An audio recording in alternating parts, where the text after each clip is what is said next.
Bonjour à tous, bienvenue dans cette conférence où je vais vous parler d'organisation. Effectivement, quand on est freelance et qu'on travaille en solo, eh bien, il y a quand même quelques prérequis en termes d'organisation. Alors, vous venez certainement peut-être d'assister à la conférence de l'URSSAF de Agnès Nardon sur le régime de l'auto-entrepreneur. Donc, je ne m'étalerai pas sur le sujet, je vous en parlerai juste 2 petites secondes, mais vous pourrez toujours faire appel au replay en tout cas de la conférence sur le régime de l'auto-entrepreneur. Nous allons parler organisation. Alors d'abord, je suis Monique Santeil, déléguée générale de l'association qui s'appelle l'Union des auto-entrepreneurs, qui a été créée et qui est présidée par François Hurel, qui n'est autre que l'initiateur du régime de l'auto-entrepreneur, puisque c'est lui qui s'est organisé donc à l'époque en 2008 pour proposer un rapport pour améliorer le travail indépendant en France.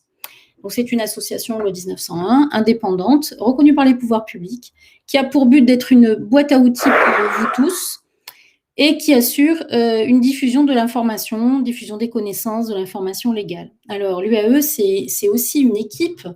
Vous en voyez quelques-uns et quelques-unes sur les images avec des marinières. Alors, pourquoi des marinières? Parce qu'à l'UAE, on constitue des équipages. En fait, on aime bien ce mot d'équipage.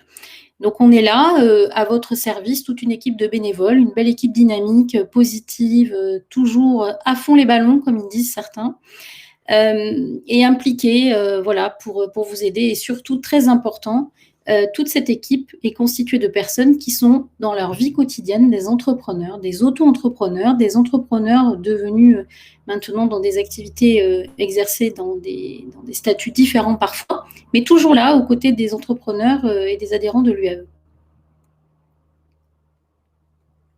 Pardon.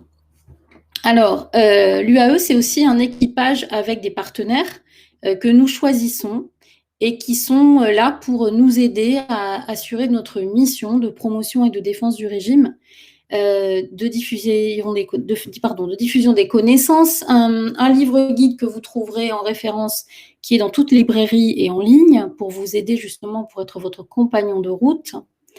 Une palette de solutions justement développées par des partenaires pour vous aider, pour venir à votre service à certains moments de votre parcours. Nos adhérents sont au nombre d'à peu près un peu plus de 415 000 et nous accompagnons de la manière la plus pragmatique possible depuis la recherche d'informations du tout début jusqu'à la croissance et la transformation en entreprise classique. Vous pouvez adhérer à cette association qui est l'UAE en ligne. Il y a une charte déontologique. Et puis, une nouveauté, nous avons un partenariat avec l'association Union Indépendant pour la construction spécifique de vos droits sociaux.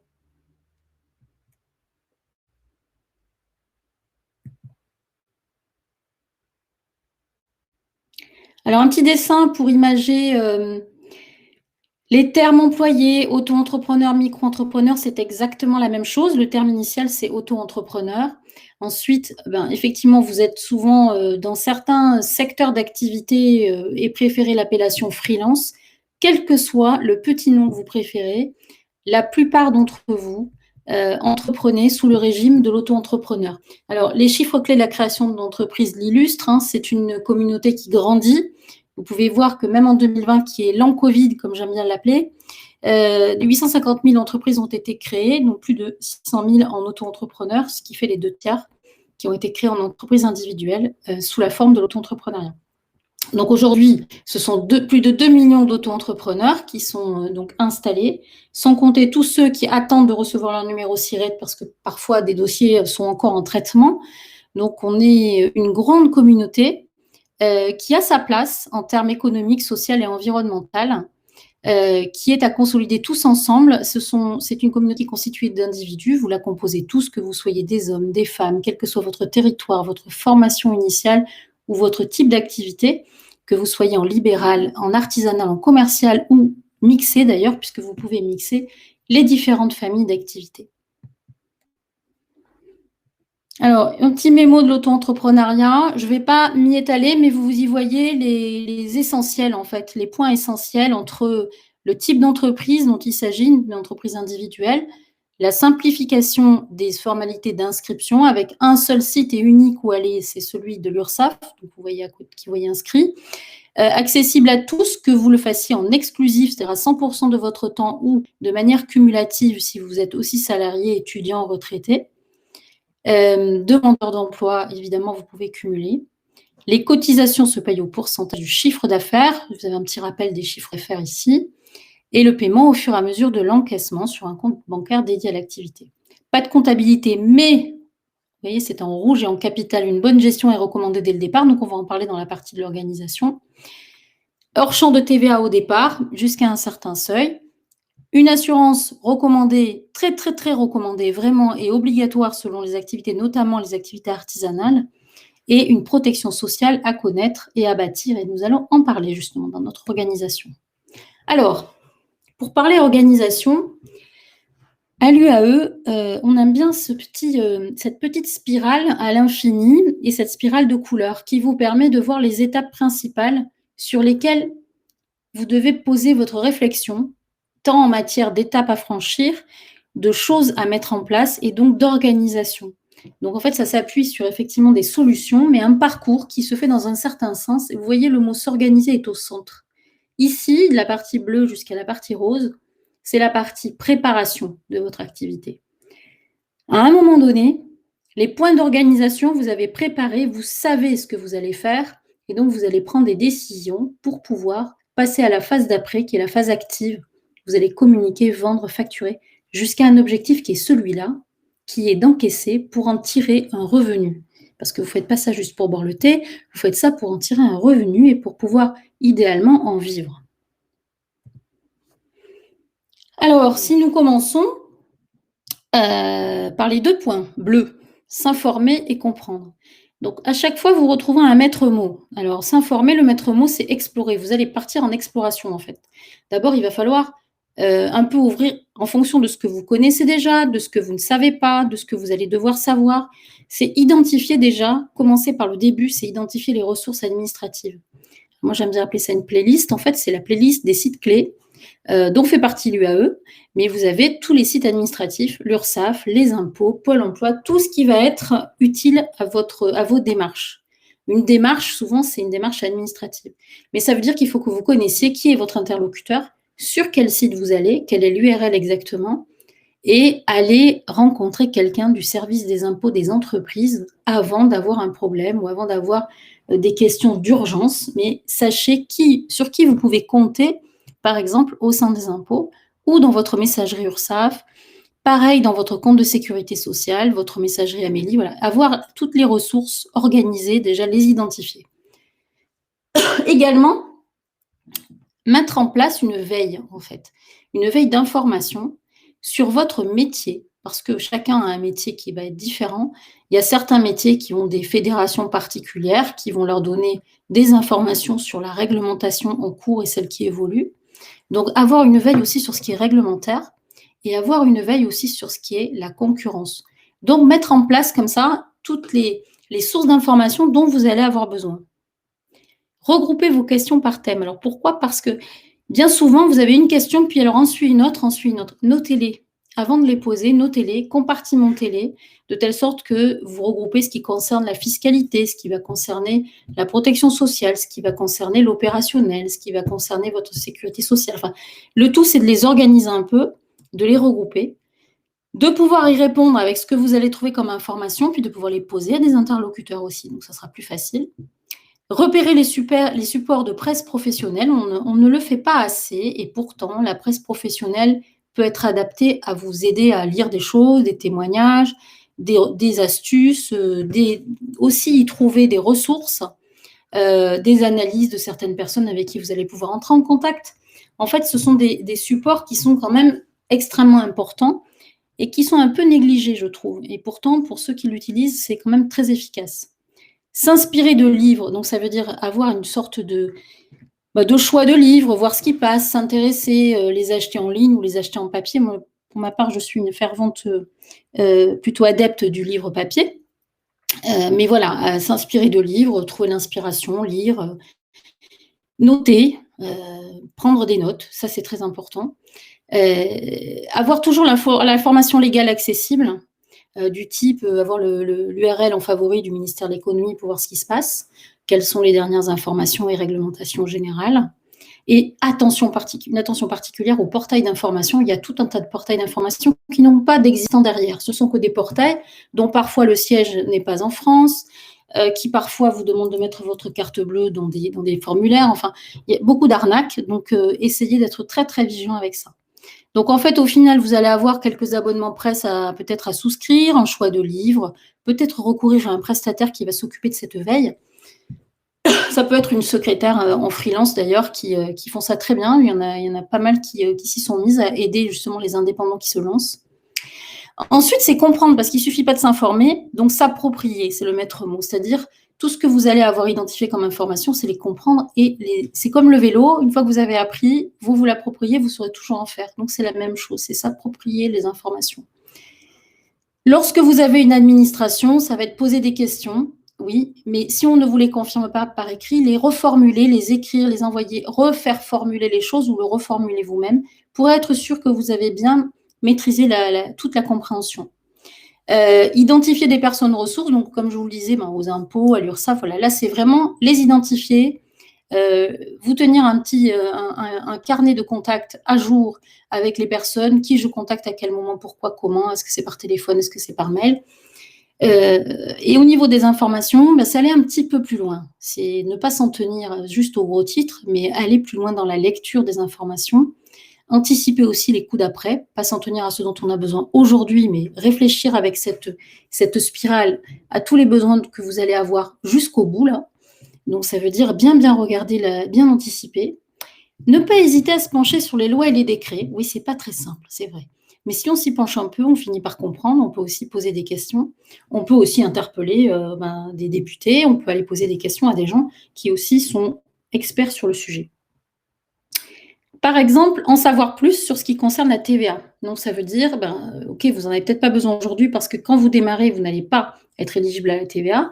Mais si vous l'êtes et une fois que vous serez, comme on dit, le nez dans le guidon et que vous allez travailler, vous ne serez plus capable d'aller chercher les informations. Donc, informez-vous et comprenez avant comment ça marche. Ce sera fait, ce ne sera plus à faire.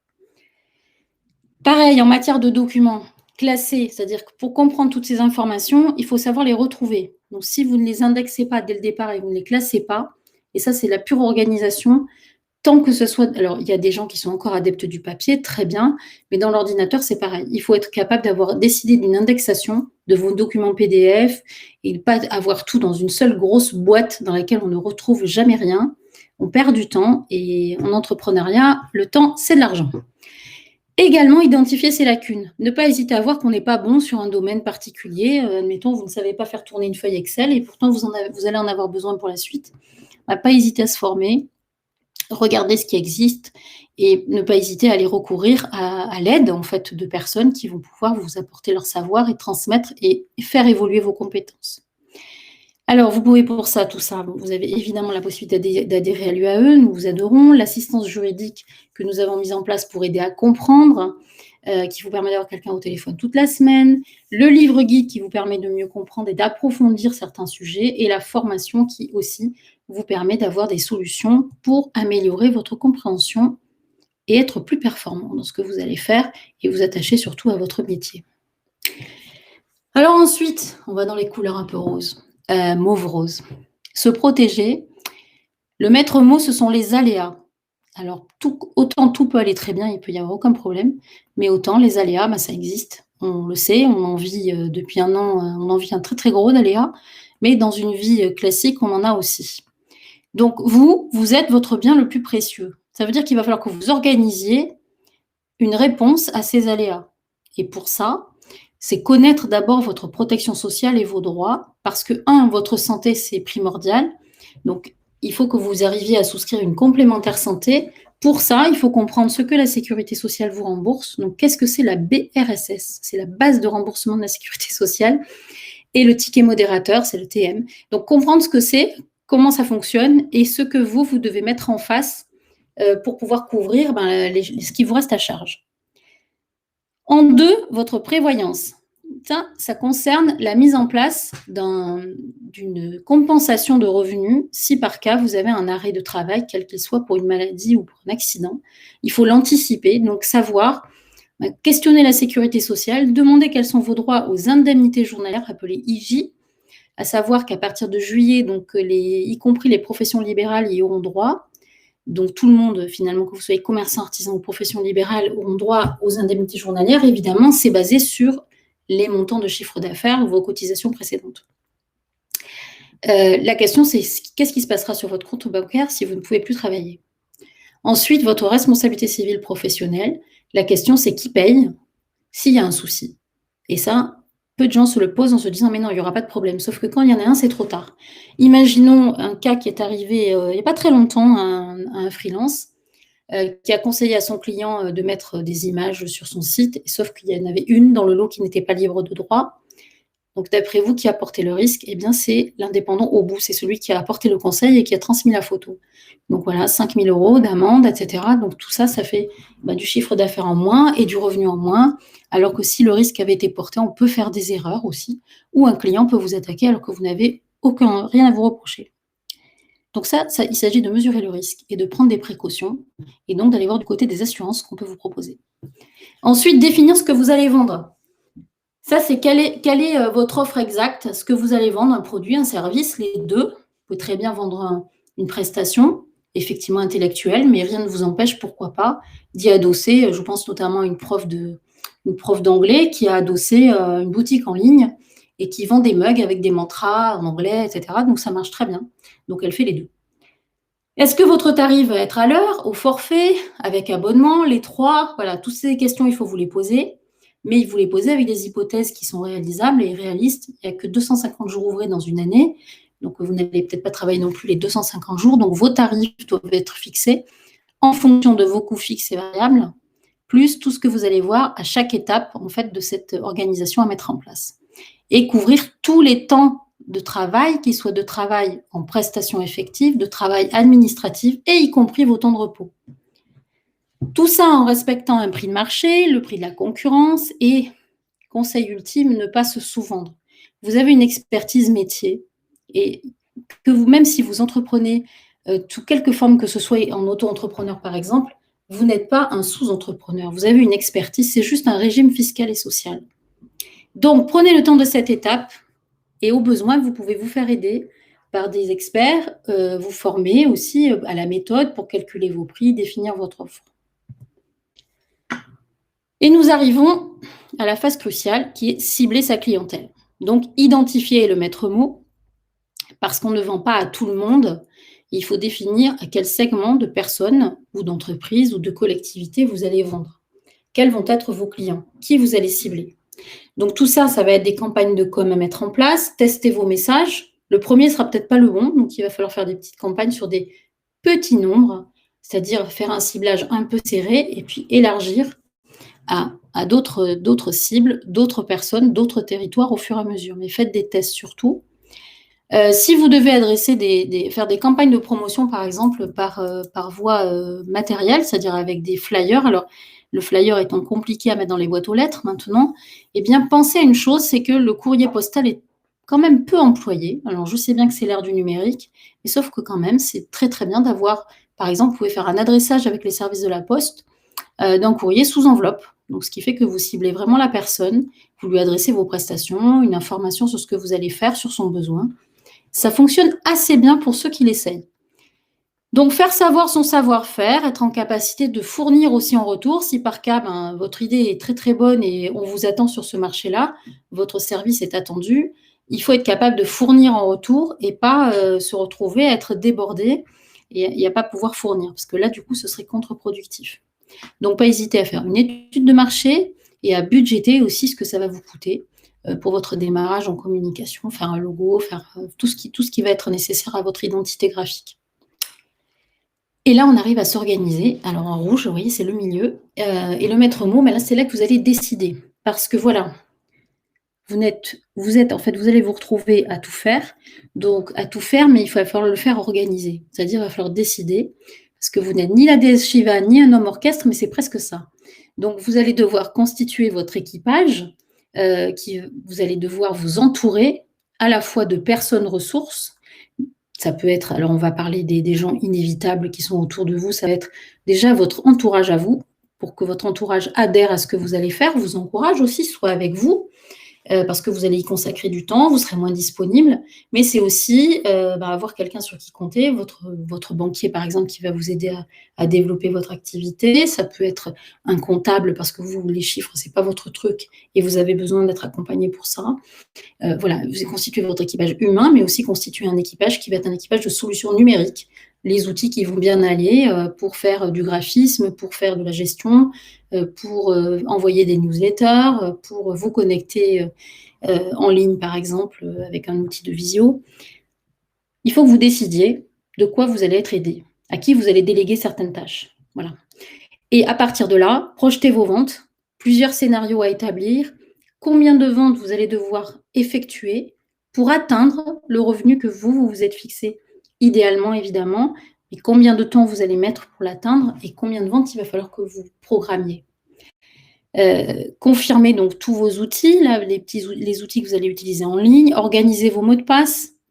On est tous des pros du mot de passe oublié, mais il y a un moment donné où voilà, il faut se décider à s'organiser et à avoir une indexation de ces mots de passe, une stratégie en fait pour ne pas les oublier et pour les avoir en tête et les communiquer à personne. Écrire son process client. Alors ça, c'est pas du luxe, c'est se dire, voilà, à partir du moment où j'envoie mon flyer, où j'envoie mon courrier adressé, où j'ai ma promotion qui est faite sur mon site web, dans les réseaux sociaux, etc., qu'est-ce qui se passe avec mon client? Qu'est-ce qu'il va faire? Il va me contacter, à partir du moment où il m'aura contacté, comment moi je vais lui envoyer un devis, comment écrire tout le process, en fait, de bout en bout, jusqu'au paiement de la facture. Et ça va vous aider beaucoup en organisation parce que ça va vous permettre de mettre en face comment vous allez procéder et avec quel outil ou avec quelle personne. La feuille de route. Donc la feuille de route, c'est aussi essentiel. Vous commencez une journée, une semaine avec un minimum d'objectifs à atteindre, des choses à faire, une petite organisation. Ce n'est pas tous les 3 mois qu'on regarde où on en est de sa rentabilité. On regarde ça régulièrement. Quels sont les achats qu'on a eu à effectuer, les factures que l'on a qui sont en attente de paiement, etc. Et à partir de là, une fois que vous avez établi cette phase préparatoire et que vous avez pris des bonnes décisions, eh bien, vous allez choisir votre statut. Sous quel statut entreprendre, déclarer votre activité, recevoir votre numéro SIRET, et puis là, c'est parti, en avant pour la suite. Donc, c'est là que vous allez commencer à parler communication.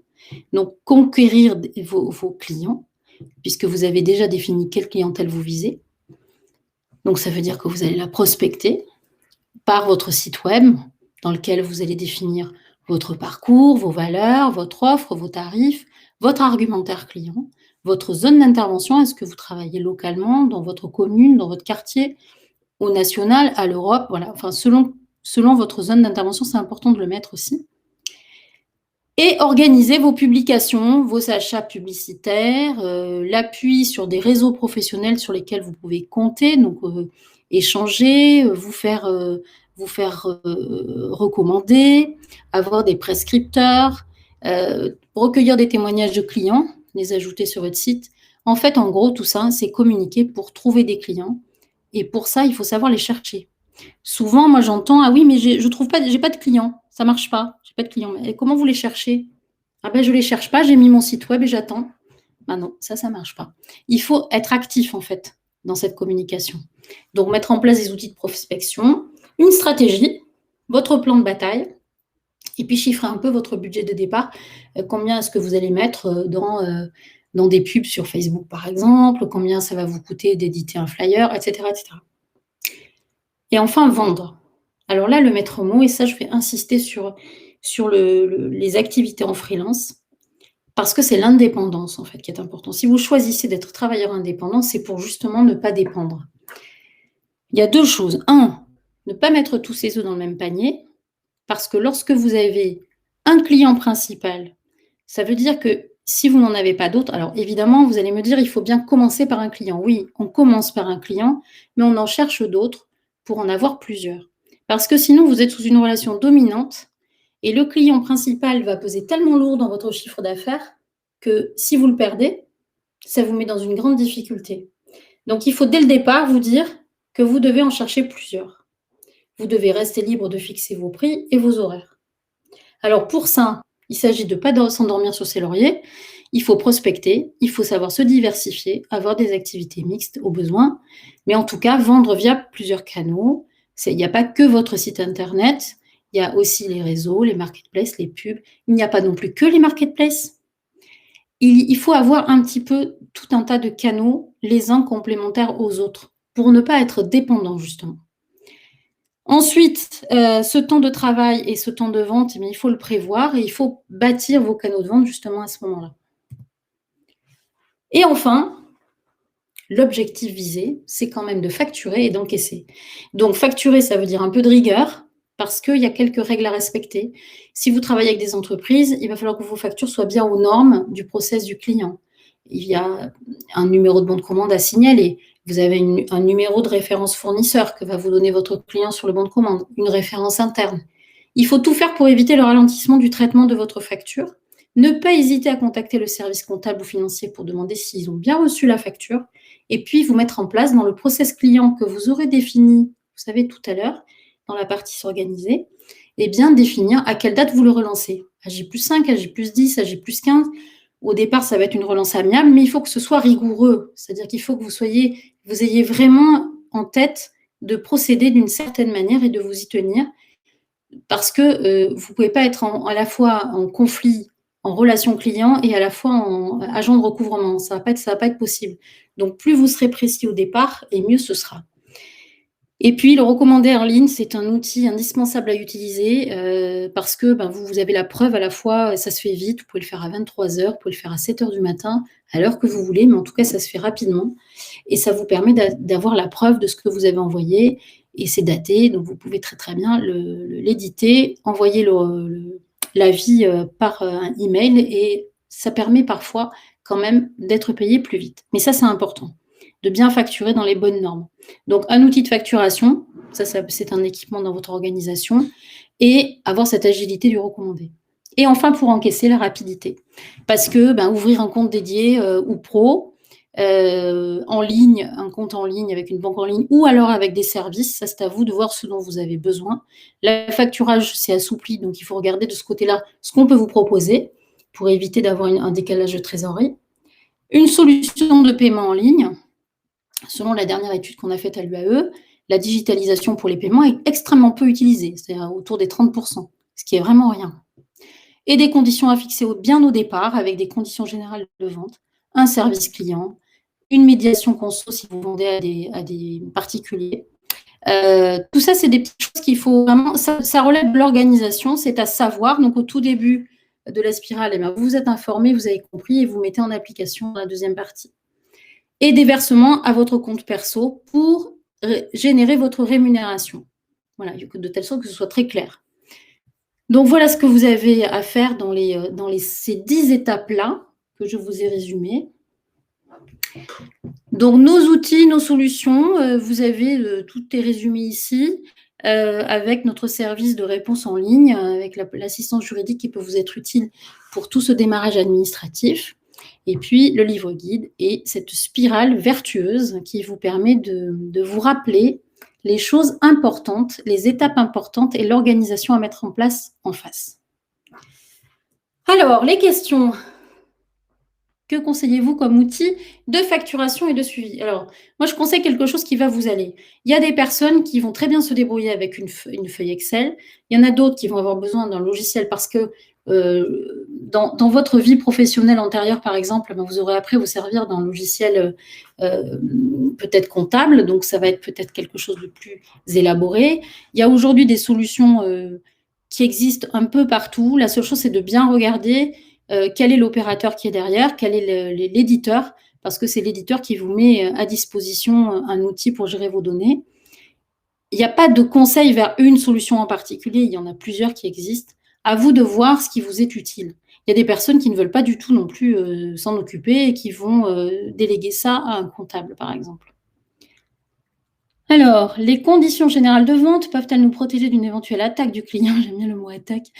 Si on ne souhaite pas souscrire à une RC Pro. Non, c'est pas la même chose. En fait, la RC Pro, c'est vraiment vous protéger si déjà il vous arrive quelque chose pendant que vous travaillez. Par exemple, vous circulez en voiture avec votre véhicule personnel que vous n'avez pas déclaré à votre assureur que vous en serviez pour votre activité de freelance. Si vous avez un accident à ce moment-là, alors que vous allez chez un client, vous pouvez ne pas être couvert. Il faut que vous déclariez absolument ce que vous faites à votre assureur. Ça ne va pas forcément vous coûter plus cher. Après, l'attaque d'un client, ça peut être aussi parce que vous avez, par exemple, vous êtes traducteur, vous avez traduit son site internet, vous avez fait un contresens énorme qui lui porte préjudice. Donc là, ça n'a rien à voir avec les conditions générales de vente. En fait, là, c'est votre erreur en fait qui peut lui porter préjudice et là, il peut vous attaquer pour ça. Exemple de tout à l'heure avec le freelance et son histoire de photo qui n'était pas libre de droit. Conditions générales de vente, elle ne vous protège pas, c'est une erreur. Voilà, donc il faut la RC Pro et il ne faut pas raisonner en termes d'économie, à se dire je vais faire l'économie de l'assurance. C'est comme la voiture, ça. Prenez une voiture, vous avez les clés, vous avez mis de l'essence dedans, c'est très bien, mais il faut prendre l'assurance. Tant qu'il ne se passe rien, vous n'arriverez à rien. Mais le risque, il faut accepter à ce moment-là de porter un gros risque. Donc, moi, je trouve que ça ne vaut pas le coup dans des activités en plus intellectuelles qui sont beaucoup faites par les freelances, c'est une dizaine d'euros à peu près par mois l'assurance RC Pro.